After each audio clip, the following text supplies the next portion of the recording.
सकाळु सकाळु घर पाखु गोटे माछवाला आसला।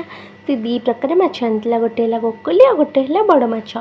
तो मो पुओ जेहेतु छोट माछ कोकली माछरे बहुत कंटा थाए, से जेहेतु खाई परिबनी तापाई बड़ माछ ही रखी। सी बड़ माछ खाइब ता सहित आमे भी समस्ते खाईदेबू। तापर से माछ से लोक काटी कुटी देइथिले, तापर ताकु नहीं आसली घर को आनिकी, तापर ताकु भलसे धुआ धुई कर देइथिली। जेहेतु मत माछ भलसे धोई आसेनि, ताकु धोइबा पे मते बहुत टाइम लागिथिला। तापर मुझे फाइनाली धुआ धुई कम सारी देइथिली। तापर लुण हल्दी गोलेकी तापर थोई देकी मसला करने रेडी करी रसुण सोरिष तापर जीरा। जेहेतु आमर आज पखाड़ बहुत थिला, तो मुझे भाविली पखाड़ करदेली। पखाड़ टिके मसला दिया राई भाया करदे माछटा फ्राए, से पखाड़ भात भलसे उठो।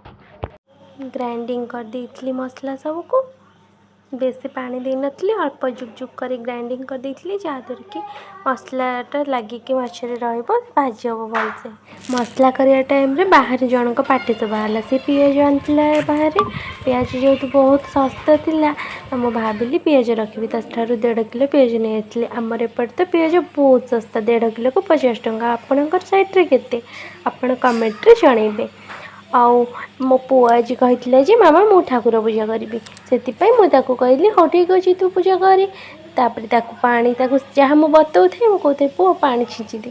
फास्ट पानी ठाकुर को पोछिकी पानी छींची देता। से छोट पिला जहाँ शिखेब छुआ बेलू से ही शिखब।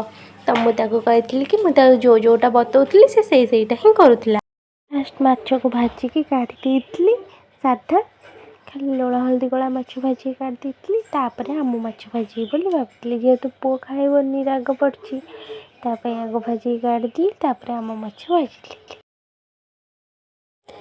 माछ काट देके आम माछरे सब लुण हल्दी गोला होता। तापर आउ टिके हल्दी लुण पकई देती मसला लगे भाजवा स्टार्ट करदे। माछ जमी भाजी देती। आउ कौन मो मन एठी अच्छी, मो मन पखाड़ कंसारे भात बाड़िकी सीधा नहीं जाइली, माछ भजा नहीं जाइली खावाई। ता सहित पियाज भी बहुत पसंद, माछ भजा तो पियाज भी नहीं जाइली। को रुटी माछ भजा देती, तापर मु खाई तापर मु खाई सारा पर पाठ पढ़े देती पुओ को।